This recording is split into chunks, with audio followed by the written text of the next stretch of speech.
The 1536 massacre of the Boleyn family did not begin with a complex political plot. It started with a direct testimony from inside the Queen's bedchamber. The person who triggered this event was Elizabeth Browne. She was a powerful countess and Anne Boleyn's closest lady-in-waiting.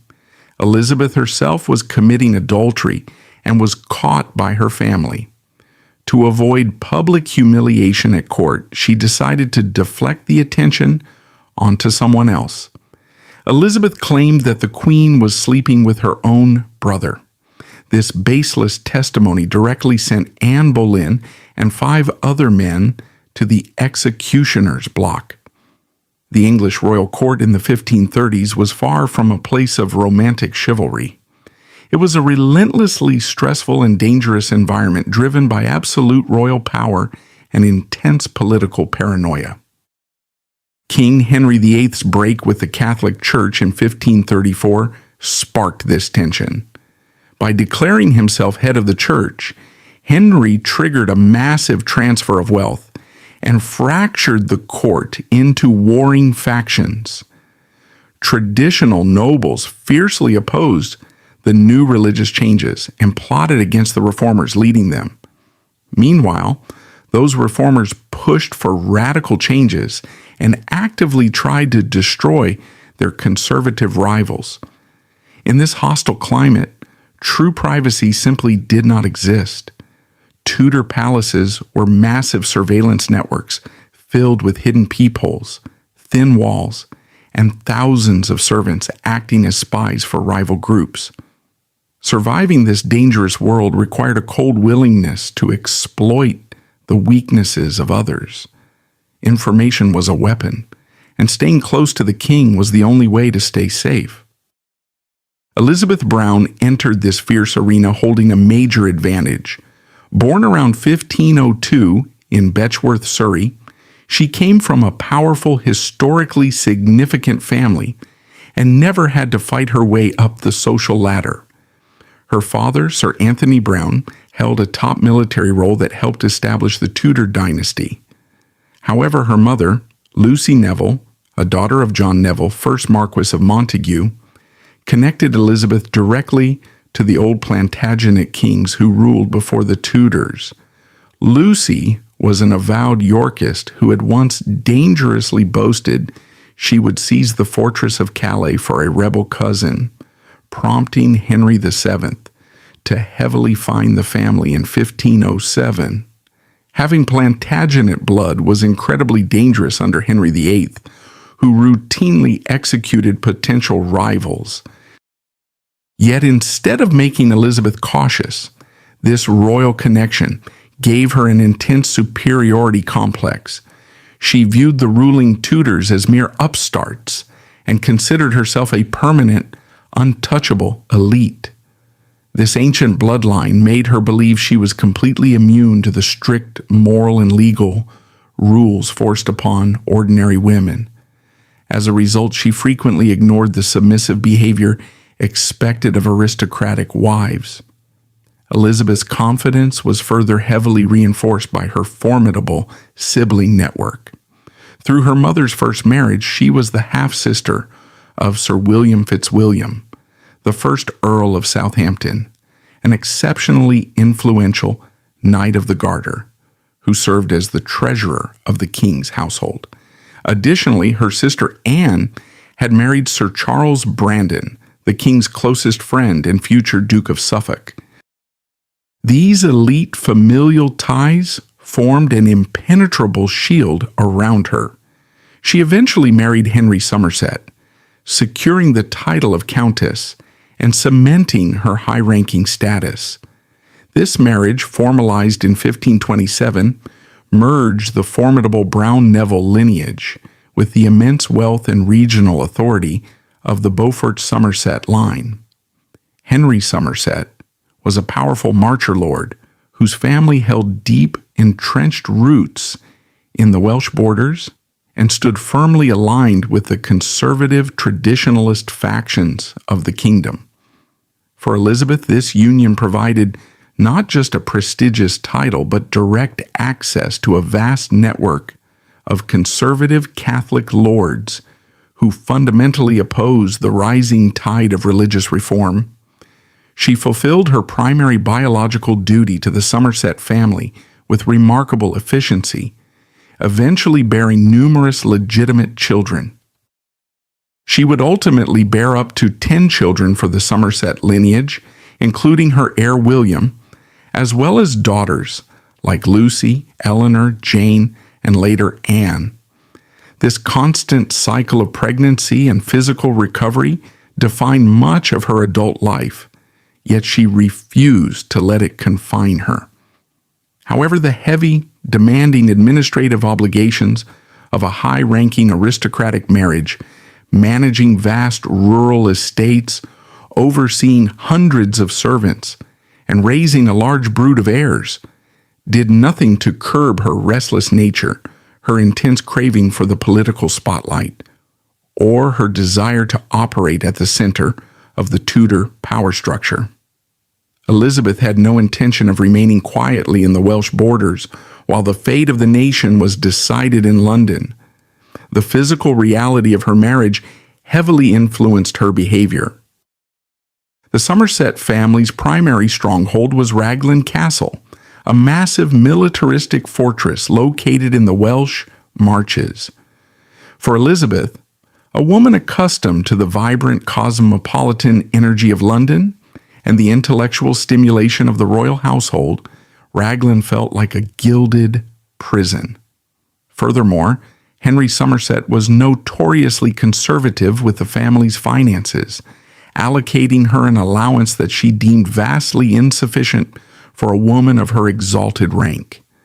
To maintain the opulent wardrobe, jewels, and entourage strictly required to function as a principal lady at the Tudor court, Elizabeth was forced to operate her own shadow economy, constantly seeking royal patronage and secret lines of credit.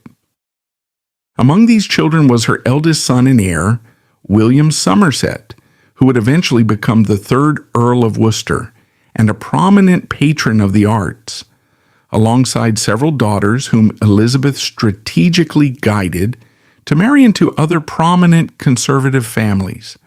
Her role as a mother was deeply intertwined with the aristocratic dynasty building, ensuring that the Somerset Browne bloodline remained a dominant, well-connected force in Tudor politics for generations to come.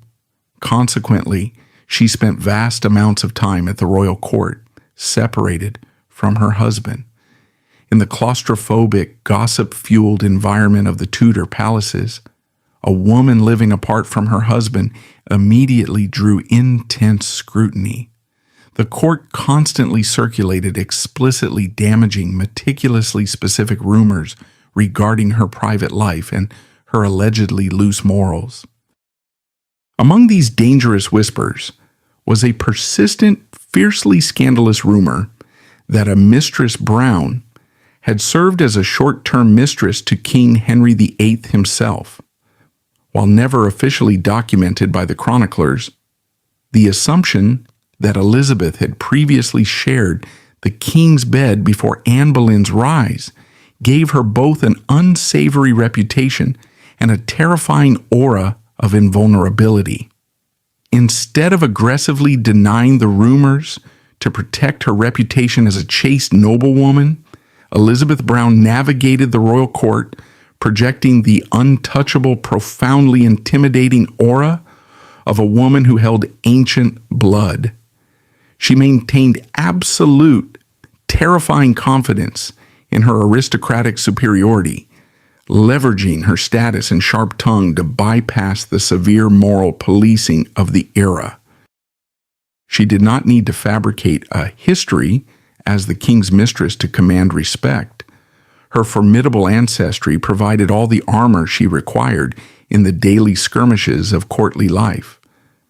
Elizabeth's foundational years at court actually began long before Anne Boleyn's rise, shaping her into a formidable observer of royal psychology. She had been rigorously educated to serve the highest echelons of Tudor society, mastering the intricate social arts required of her station. This included fluency in French, expertise in classical literature, and the complex choreography of courtly masks. Her earliest royal appointment was serving Catherine of Aragon, Henry's first wife, where she learned to navigate a quiet, pious, and rigidly formalized atmosphere. This tenure provided Elizabeth with an invaluable education in royal survival. By the time the Boleyn faction seized power, Elizabeth was not a naive newcomer reacting to events, but a seasoned, hardened court veteran. She had already learned the critical importance of keeping her true allegiances completely concealed beneath an impenetrable veneer of obedience. When the political landscape shifted drastically and Anne Boleyn finally secured the crown in 1533, displacing Catherine of Aragon, the power dynamics of the court were entirely rewritten. The conservative factions were marginalized, and the Boleyn network seized control of the government patronage system. Despite her ties to conservative old-blood families, Elizabeth Browne's complicated reputation did not hinder her advancement within the new regime. Elizabeth possessed the exact ruthless adaptability required to survive a regime change. Recognizing that true power now emanated from the new queen's apartments, she strategically embedded herself directly into Anne Boleyn's inner circle. She utilized her aristocratic rank and her formidable social maneuvering to secure an intensely coveted salaried position as a lady-in-waiting within the Queen's privy chamber. Her placement in this inner sanctum functioned practically as a conservative Trojan horse. While she flawlessly executed her duties for the reformist queen, Elizabeth remained a subject of intense interest for figures like Eustace Chapuis, the imperial ambassador. Chapuis constantly sought back-channel intelligence from conservative-leaning aristocratic women embedded in the Boleyn household, making Elizabeth's position uniquely powerful and inherently dangerous to the Boleyn agenda. The starkest evidence of Elizabeth's breathtaking ability to play both sides of the religious and political divide occurred in January 1536. When the ousted Catholic queen, Catherine of Aragon, died, Elizabeth was selected to serve as one of the chief mourners at her grand funeral at Peterborough Abbey, walking alongside fiercely loyal traditionalists like Maria de Salinas. To openly mourn the Catholic figurehead while simultaneously serving as a premier lady-in-waiting to the evangelical Anne Boleyn required a level of political acrobatics that few other courtiers could ever survive. The Privy Chamber was the absolute epicenter of influence. It was the heavily guarded suite of rooms where the Queen dressed, dined, conducted private political meetings, and entertained the king. Access to this space was strictly regulated, granted only to the highest-ranking and supposedly most loyal aristocratic women. By securing this position, Elizabeth bypassed the public galleries and positioned herself inside the fortress. On the surface, Elizabeth executed her role within the Boleyn household flawlessly. She was a master of political theater. She actively cultivated a public image of sisterly devotion, shared religious sympathies, and unwavering loyalty to the new queen. Their relationship was not merely professional. It was deeply intertwined with significant personal milestones. Historical records from as early as 1530 show that Anne Boleyn, even before officially taking the crown, had personally financially rewarded the nurse and midwife attending to Lady Worcester after a delivery, demonstrating a long-standing bond. Furthermore, at Anne's magnificent coronation feast in Westminster Hall in 1533, Elizabeth was granted a position of extreme honor. She was chosen to stand at the Queen's left hand, tasked with holding a fine cloth before Anne's face whenever the Queen wished to spit or discreetly wipe her mouth. This exceptionally privileged proximity was not based on senior aristocratic rank, but on Anne's profound personal trust in Elizabeth. She participated in the complex, intricately stylized courtly entertainments, the theological debates regarding reform, and the intimate daily routines of the royal household. Her specific mastery of continental courtly arts made her practically indispensable in Anne's heavily French-influenced inner circle. Elizabeth possessed a sharp, calculating intellect and a biting wit, allowing her to seamlessly participate in the sophisticated, fast-paced verbal sparring that the new queen favored. Furthermore, she was adept at musical performance, frequently contributing to the entertainments that filled the queen's evenings, which allowed her to blend in perfectly. Yet beneath this deeply engaging and charismatic exterior, Elizabeth maintained a chilling emotional detachment. While other aristocratic women formed genuine, vulnerable, and ultimately fatal emotional attachments to the charismatic queen, Elizabeth treated her proximity to the throne purely as a transactional occupation. She possessed an extraordinary psychological ability to compartmentalize her deep-rooted conservative Catholic beliefs from her reformist professional duties, ensuring that she never openly committed to the Boleyn ideology. The historical financial archives of the Tudor state prove the depth of this fabricated trust and the level of manipulation Elizabeth achieved. Records indicate that on April 8, 1536, mere weeks before Anne Boleyn's violent downfall and subsequent execution, Elizabeth casually borrowed the staggering sum of £100 directly from the Queen's privy purse. In the economic context of 1536, £100 represented a massive fortune, equivalent to years of cumulative wages for a skilled tradesman or the annual income of a minor gentleman. That Anne Boleyn, a woman known for her sharp intelligence and cautious political calculation, would hand over such a massive sum of uncollateralized cash to a lady-in-waiting demonstrates the absolute blinding trust she placed in Elizabeth Browne. It was a debt Elizabeth undoubtedly never intended to repay, viewing the Queen's treasury as her own personal asset. She would later write to Thomas Cromwell directly on March 8, 1538, begging the chief minister to keep this massive unresolved debt completely hidden from her husband, proving the deeply secretive nature of her financial dealings. This desperation to conceal the debt from the Earl of Worcester highlighted a stark reality of her existence. Despite her formidable attitude and ancient blood, she remained legally bound by the doctrine of coverture. Under English law, her debts were her husband's debts.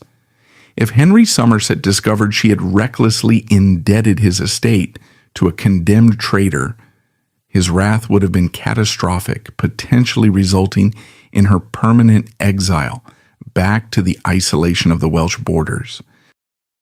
Beneath this carefully constructed, tremendously lucrative facade of intimate friendship, Elizabeth was not a calculating mastermind orchestrating a complex intelligence operation. She was instead a deeply embedded participant in a toxic, claustrophobic environment where careless words could become lethal weapons. The Tudor court was a hypervigilant ecosystem. It did not require a sociopathic spy to deliberately document vulnerabilities. The intense, suffocating proximity of the Privy Chamber naturally exposed the shifting psychological states of its inhabitants to anyone paying attention. While other ladies-in-waiting focused on music or embroidery, Elizabeth naturally absorbed the behavioral patterns of the Queen. She witnessed the momentary weaknesses, the careless, frustrated jokes about the king's behavior, and the minor indiscretions in protocol that occurred when the Queen interacted with the ambitious noblemen who frequented the apartments. She did not actively plot the Queen's death in 1535. She simply engaged in the standard survival protocol of the Tudor elite, navigating the volatile political ecosystem by staying acutely aware of the structural flaws of the sovereign. For the political environment to achieve lethal velocity, it required a critically unstable, desperate foundation. A secure, confident queen who had fulfilled her biological mandate to the state was effectively untouchable, regardless of the whispers captured by her ladies-in-waiting. However, the foundational stability of the Boleyn faction was inherently fragile, resting entirely on the reproductive capabilities of a single woman. Anne Boleyn was required to provide a healthy male heir to justify the catastrophic theological and political upheaval her marriage had caused. In the early months of 1536, Anne Boleyn did not merely fail to provide that stability. She systematically, albeit unwittingly, constructed the exact environmental conditions required for her own annihilation. She built the scaffolding of her own execution, and Elizabeth Browne stood quietly in the corners of the Privy Chamber, observing every structural flaw as it developed. The turning point for the English monarchy and the catalyst for the bloody purges of the spring did not occur in a council chamber, but in a royal bed. In late January 1536, Queen Anne Boleyn suffered a devastating late-term miscarriage. The geopolitical implications of this biological event cannot be overstated in the context of the 16th century. The fetus was identified by the royal physicians and attending midwives as male. This was the sole biological requirement King Henry VIII demanded to secure his fragile dynasty and validate his break with the Roman Catholic Church. For the king, the birth of a healthy son would have been interpreted as direct, undeniable divine approval of his supremacy over the English Church and the execution of those who opposed it, such as Sir Thomas More and Bishop John Fisher. The loss of the male fetus triggered a catastrophic psychological shift within the king. The timeline is critical to understanding his reaction. The miscarriage occurred on the very day that Catherine of Aragon, Henry's first wife, was buried at Peterborough Abbey. Furthermore, it occurred mere days after Henry himself had nearly been killed in the severe jousting accident at Greenwich, the accident that crushed his legs and initiated his physical decline. Henry, intensely superstitious and possessing a theology driven entirely by his own ego, did not view the miscarriage as a medical tragedy. He viewed it as a theological judgment. He had convinced himself years earlier that his marriage to Catherine of Aragon was cursed by God because she was his brother's widow, evidenced by their failure to produce a living son. Now faced with the bloody sheets of Anne Boleyn's miscarriage, Henry applied the exact same narcissistic theological logic. He began to loudly express the belief that he had been seduced into the second marriage by sortilege, witchcraft, or deception, and that God was once again denying him an heir as punishment. As Henry's initial grief rapidly mutated into a cold, calculating, and exceptionally public resentment, he physically and emotionally withdrew from the Queen. He ceased visiting her apartments. This withdrawal was the most dangerous political signal a Tudor monarch could broadcast. It signaled to the warring factions that the Queen's protective armor had cracked. The conservative faction, heavily marginalized since 1533, immediately recognized the king's vulnerability and deployed their countermeasure. They pushed Jane Seymour, a demure, conservative, and strictly obedient lady-in-waiting, directly into the king's line of sight. The psychological warfare inflicted upon Anne Boleyn during this period was acute. She was forced to watch within the claustrophobic confines of the royal palaces, as the exact methodology she had utilized to displace Catherine of Aragon was now being deployed against her. She saw the king openly courting Seymour, granting her expensive gifts, and installing her brothers, Edward and Thomas Seymour, into prominent court positions. The conservative lords, including the Duke of Norfolk, began flocking to the Seymour faction, recognizing where the new center of power was coalescing. Recognizing her absolute power slipping away, possessing no male heir to secure her position, and facing the terrifying reality of a monarch who was actively seeking a legal mechanism to discard her, Anne Boleyn fell into a state of severe political and psychological anxiety. A seasoned, politically mature operator facing this level of existential threat would have retreated into cautious, defensively oriented behavior. A politically astute queen would have embraced piety, public acts of charity, and absolute, unquestioning submission to the king's will, thereby denying her enemies any ammunition. Anne Boleyn executed the exact opposite strategy. Driven by panic, an inherent need for control, and a desperate desire to self-soothe, she attempted to artificially project dominance. She transformed her privy chamber from a secure diplomatic sanctuary into a hub of relentless, frantic, and dangerously reckless activity. She surrounded herself with a specific demographic of courtiers. She did not seek the counsel of seasoned diplomats or senior clerics. Instead, she packed her inner chambers with the king's favorite, elite young noblemen, men holding significant influence and possessing aggressive, ambitious personalities.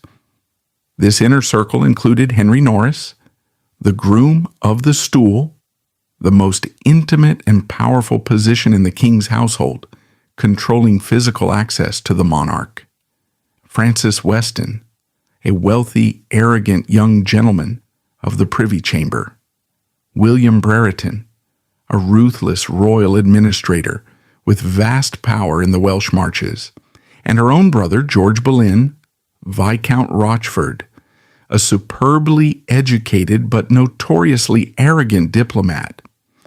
Anne hosted continuous loud gatherings within her apartments. She organized late-night dances, high-stakes gambling tables, and intimate, fiercely exclusive dinners. She was desperate to prove to the court, to the conservative faction, and most importantly to herself, that she remained the captivating, unchallengeable center of the English court, regardless of the king's absence. She required the constant, visible adoration of the most powerful men in the kingdom to validate her slipping authority. In her frantic attempt to maintain control over this elite cadre of men, Anne Boleyn pushed the cultural game of courtly love past its acceptable safe boundaries. Fin-amour, or courtly love, was a formalized, heavily ritualized social game played in the aristocratic courts of Europe. It allowed knights and noblemen to express exaggerated poetic devotion to a high-ranking lady, often the queen. It was supposed to be a purely platonic, intensely theatrical exercise designed to display chivalry and wit. In a stable court, it was harmless entertainment. In the profoundly toxic, surveillance-heavy environment of 1536, however, engaging in aggressive courtly love was an act of extreme political recklessness. Anne used the game to test the loyalty of the men around her, forcing them to publicly declare their devotion to her over any other woman at court. She engaged in flirtatious, sharp-tongued banter, constantly demanding reassurance. The men of her circle, blinded by their own arrogance, their immense wealth, and their proximity to the queen, entirely failed to recognize the shifting political winds. They failed to understand that the king was actively looking for an excuse to destroy the Boleyn faction. Instead of distancing themselves from the politically radioactive queen, they indulged her panic, participating in the dangerous banter and keeping incredibly late hours in her private apartments. This reckless behavior culminated in lethally dangerous, legally treasonous conversations. The most fatal occurred in late April 1536 between the Queen and Henry Norris. Angered by a perceived slight regarding Norris's delayed marriage to one of her ladies, Anne lashed out with a catastrophic string of words. She publicly accused Norris of waiting for dead men's shoes, explicitly stating that Norris was avoiding marriage because he was secretly waiting for King Henry VIII to die so that he could marry Anne herself. Norris, recognizing the absolute lethal danger of what the Queen had just said, was terrified and immediately attempted to backtrack, stating he would rather have his head struck off than harbor such thoughts. But the damage was done. Under the strict parameters of the Treason Act of 1534, speaking of the king's death, or predicting the sovereign's demise, constituted the capital crime of imagining the king's death. It was a lethal charge that required zero physical evidence of an actual plot. It relied entirely on the spoken word. Anne Boleyn had just handed the state a confession of statutory treason. While the flirtations with the high nobility were politically disastrous, the situation surrounding Mark Smeaton exposed a different layer of Tudor paranoia. Smeaton was a musician, an exceptionally talented lute player and singer, but fundamentally a servant of low birth. In the strictly stratified social hierarchy of the 16th century, commoners did not socialize with the Queen of England. They performed their duties and retreated to the servant quarters. Anne rigorously maintained these class boundaries, but her frantic emotional state made her interactions volatile. When Smeaton lingered too longingly in her presence, demonstrating a melancholy demeanor and overstepping his station, Anne did not invite him into her aristocratic circle. Instead, she bluntly and sharply reprimanded him, explicitly reminding him of his inferior status, and demanding he not expect her to speak to him as an equal.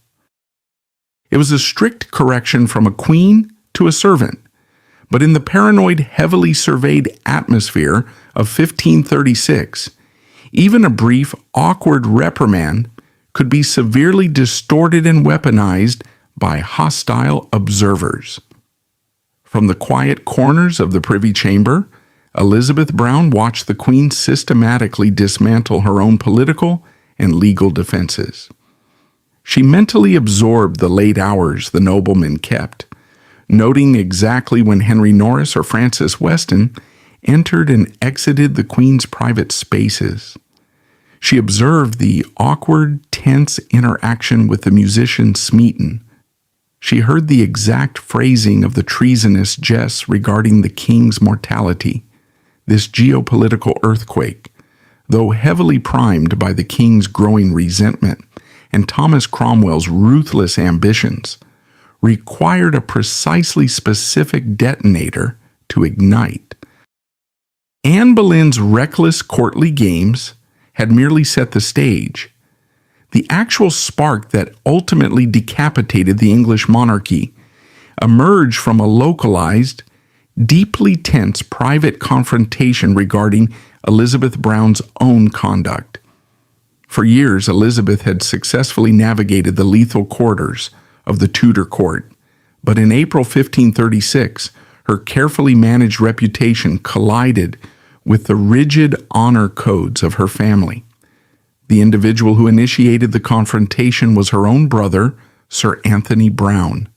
He was a formidable, massively influential courtier, a gentleman of the Privy Chamber with direct access to King Henry VIII, and a fiercely conservative traditionalist who deeply despised Anne Boleyn's evangelical reformist faction.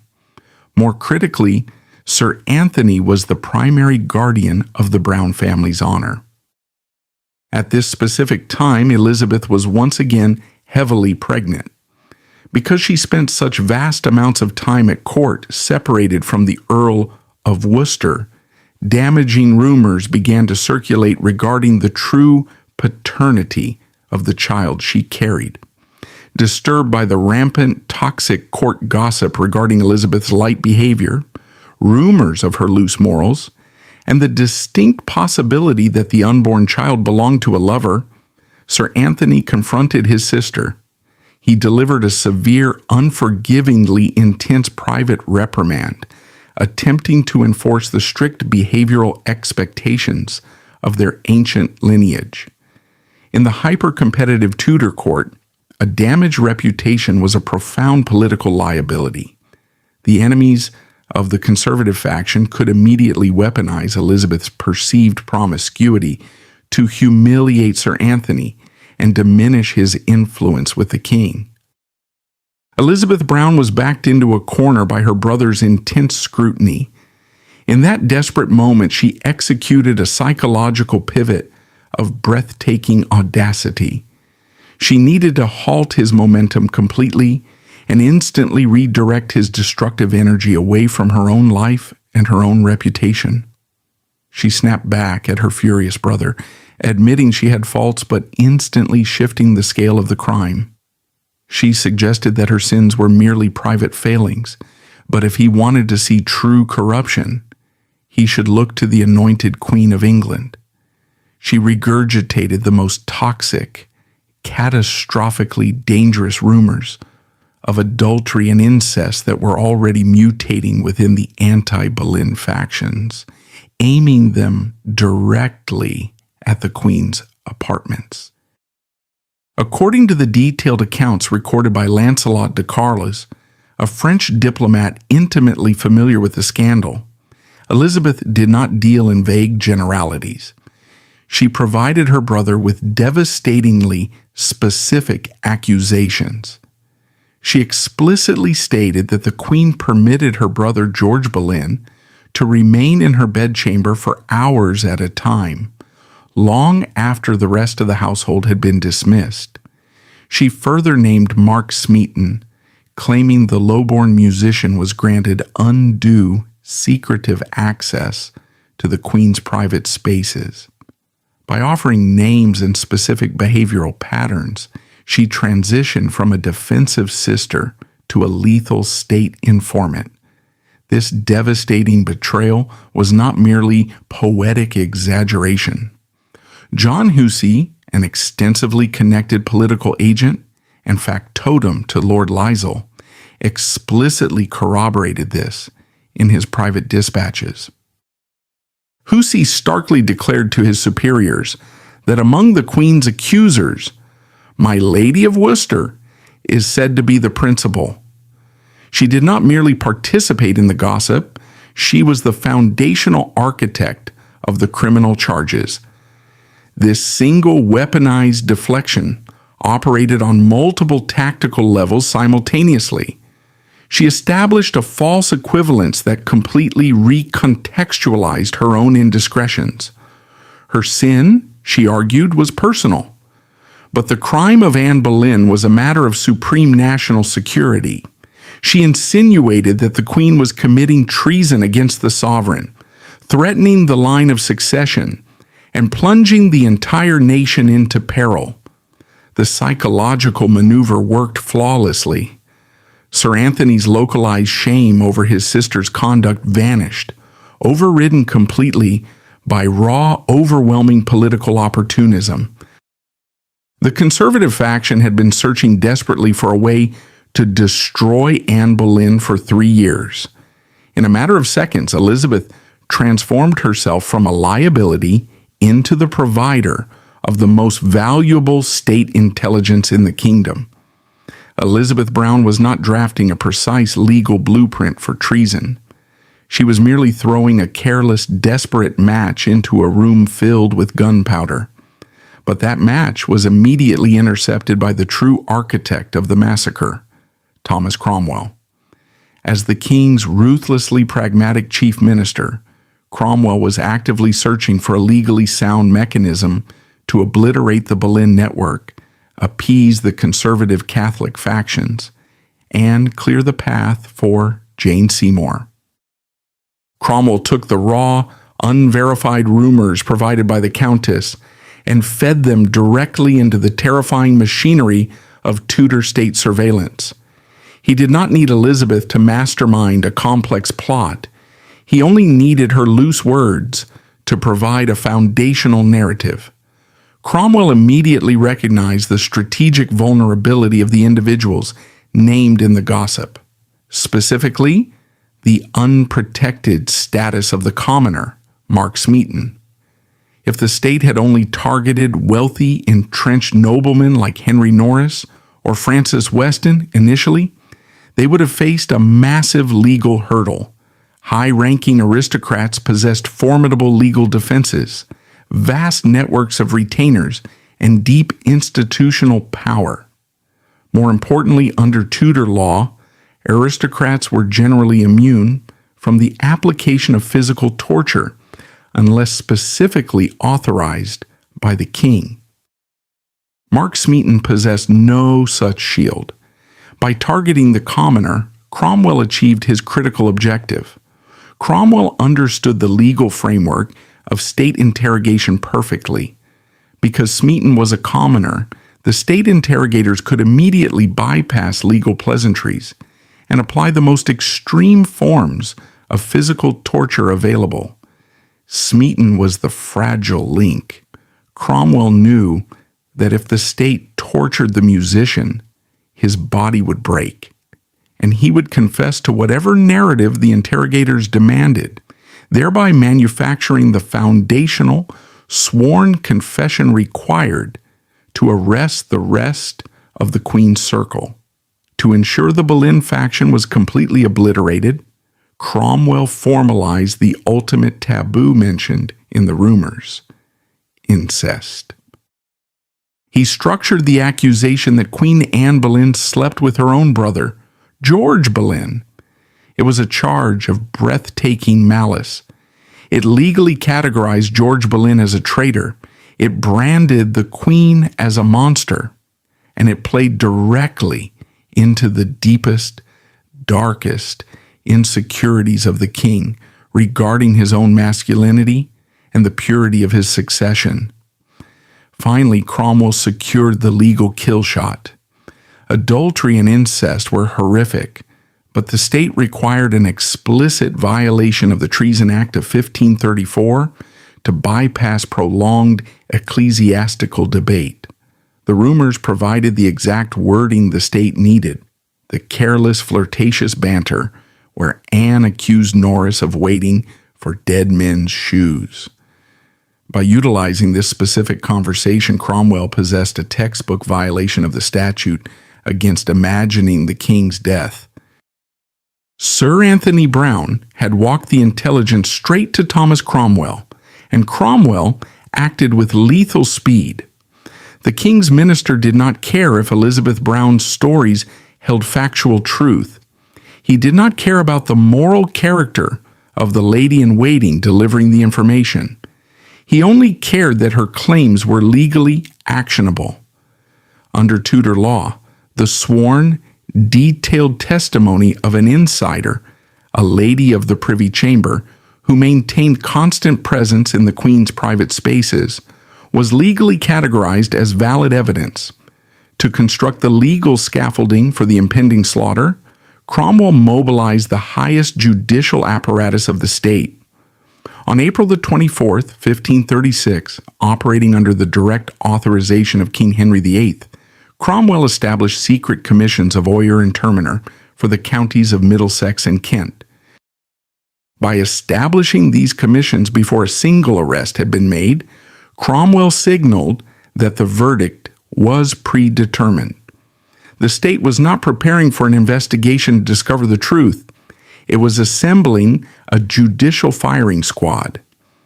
The personnel appointed to these commissions further exposed the absolute lack of judicial impartiality.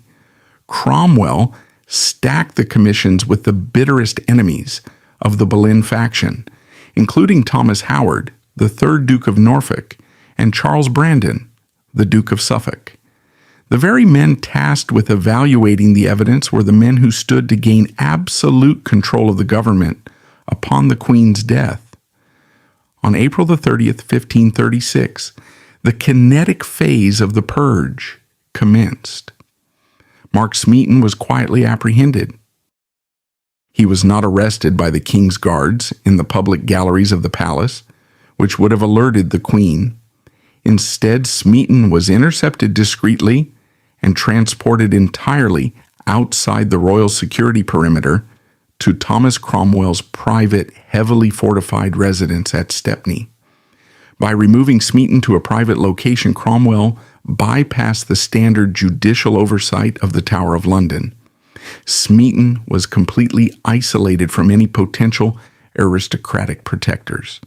As a man of low birth, he possessed zero legal immunity from the application of state-sanctioned physical violence.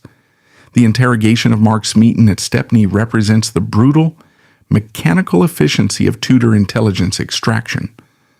The preferred method of rapid, localized torture for a man of Smeaton's rank was the knotted rope.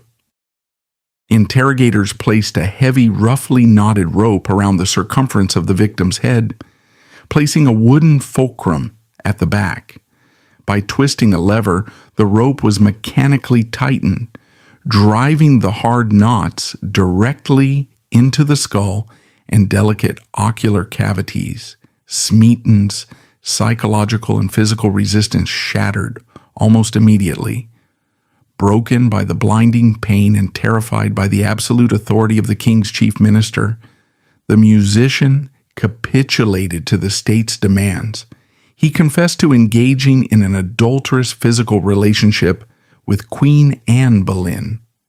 The state had successfully manufactured its foundational evidence.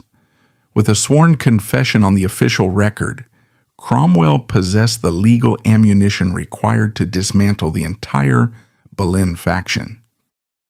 Armed with Smeaton's confession, the king and Cromwell executed a masterclass in psychological warfare. On May 1st, 1536, the traditional May Day joust was held at Greenwich Palace. Among the primary participants were George Boleyn, the Queen's brother, and Henry Norris.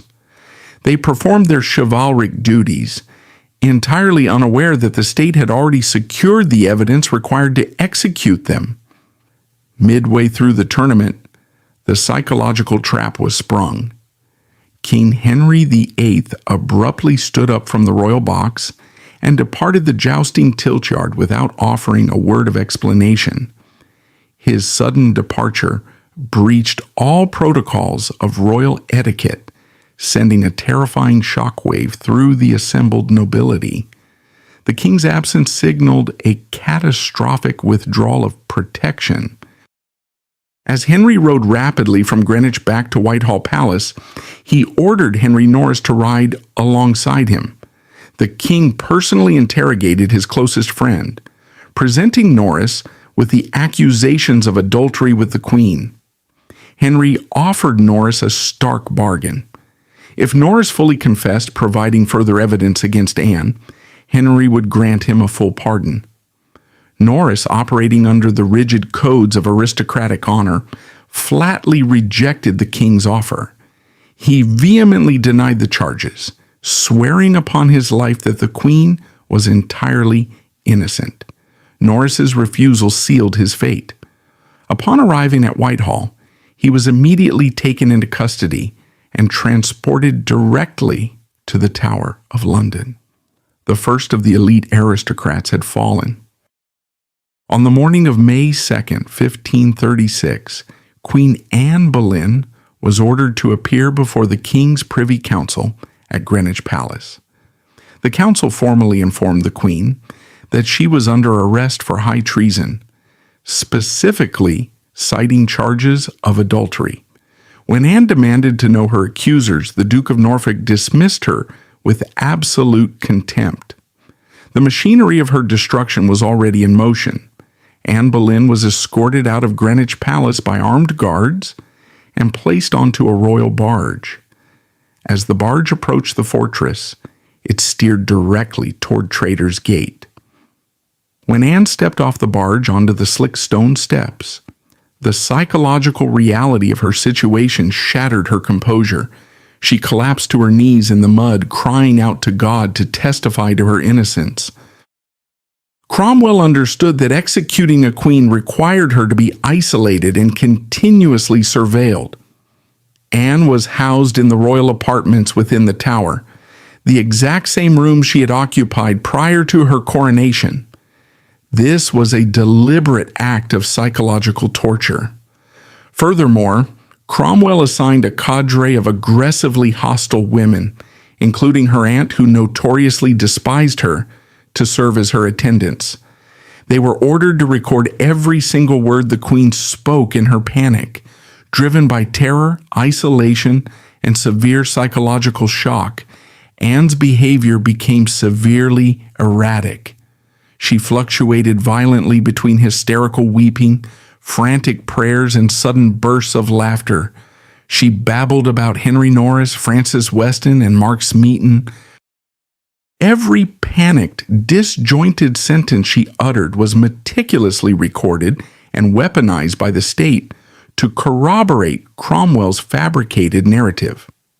Yet, amidst this psychological dismantling, the most heartbreaking irony of the entire tragedy unfolded.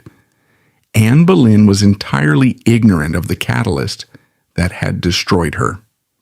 In her darkest, most terrified hours facing the executioner's sword, she did not curse Elizabeth Browne.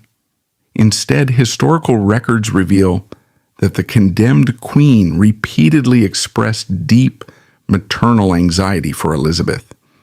Based on earlier rumors or observations, Anne actively worried about Elizabeth's health and potential pregnancies, agonizing over how this horrifying political earthquake might negatively affect her former lady-in-waiting.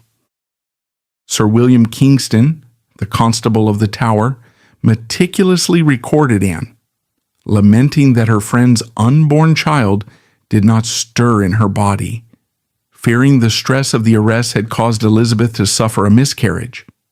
Anne went to her death, mourning the women of her chamber, utterly unaware that the casual deflection of a trusted friend had handed Thomas Cromwell the exact weapon he needed to sever her head. Ironically, Elizabeth would successfully deliver a healthy baby girl later that autumn, and in a move that continues to baffle historians, she named the child Anne. While the Queen was psychologically dismantled, the state executed the remaining targets. George Boleyn was apprehended on the same day as his sister. By utilizing the horrifying accusation of incest, the state effectively neutralized George Boleyn's political capital. No nobleman was willing to publicly defend a man accused of such a morally repugnant crime. Over the next 3 days, Francis Weston and William Brereton were arrested and imprisoned. By the end of the first week of May 1536, the Tower of London was packed with the highest-ranking figures of the reformist faction. Amidst the chaos, the arrests, and the frantic interrogations, Elizabeth Browne remained entirely insulated from the fallout. She was nowhere near the Tower of London. She was not summoned to testify before the King's Council or subjected to cross-examination. The Tudor state did not orchestrate a massive, unprecedented cover-up to protect her, because legally she required no protection. She had committed no treason, engineered no statutory crimes, and her personal conduct was a private, aristocratic matter, not a state crisis. She was simply a source of fatal gossip, utilized by a regime desperate for an excuse to kill. The judicial proceedings that followed were meticulously choreographed, political executions designed to legitimize a predetermined outcome. On May 12, 1536, Mark Smeaton, Henry Norris, Francis Weston, and William Brereton were tried at Westminster Hall. Relying entirely on Smeaton's torture-induced confession, the carefully selected jury returned guilty verdicts for all four men. They were condemned to die. 3 days later, Queen Anne Boleyn and her brother George Boleyn were tried within the Tower of London by a jury of their aristocratic peers. The inclusion of the incest charge completely alienated the peers, removing any lingering political sympathy. Both the Queen and her brother were found guilty of high treason. The Tudor state executed the political purge with swift clinical efficiency. On the morning of May 17th, George Boleyn, Norris, Weston, Brereton, and Smeaton were led out to the scaffold on Tower Hill and beheaded. 2 days later, on May 19th, 1536, Queen Anne Boleyn was led to the scaffold within the Tower Green. She delivered a highly regulated final speech, knelt, and a French executioner severed her head with a single stroke of a sword. The reign of Anne Boleyn was extinguished. Elizabeth Browne's utility to the Tudor state did not end with Anne Boleyn's decapitation. She seamlessly transitioned into the household of the new queen, Jane Seymour, maintaining her high status without missing a step. Demonstrating her unshakable standing, Elizabeth was even selected as one of the principal mourners at Jane Seymour's state funeral in 1537. Her uncanny ability to adapt allowed her to continue her courtly career under Henry's subsequent wives, officially serving both Anne of Cleves and Catherine Howard, effortlessly outlasting the brutal political purges that destroyed those around her. In 1539, she was specifically chosen to be part of the elite aristocratic delegation dispatched to officially welcome Anne of Cleves to England, proving that the crown still implicitly trusted her with high-stakes diplomatic pageantry. Decades later, when the fiercely Catholic Queen Mary I finally ascended the throne in 1553, Elizabeth's deep-rooted religious conservatism paid ultimate dividends. She emerged as a profoundly respected elder stateswoman in Mary's traditionalist court, safely aligning her ancient Plantagenet bloodline with the restored Catholic regime. Elizabeth Browne did not merely survive the spring of 1536, she thrived in its aftermath. She retained her exalted rank as the Countess of Worcester. She kept her vast wealth, her estates, and her social standing. She successfully navigated the subsequent decades of Tudor history, surviving the reigns of King Henry VIII, King Edward VI, and Queen Mary I. In 1565, Elizabeth Browne died at the age of 63. She passed away quietly and naturally in her own luxurious bed, surrounded by wealth and status. Her legacy forces a cold, empirical reevaluation of historical survival. In the corridors of absolute, unchecked power, survival does not belong to the innocent. It belongs to those who understand how to navigate the lethal ecosystem, shift the focus when cornered, and watch quietly as the greatest figures of their age are sacrificed on the scaffold.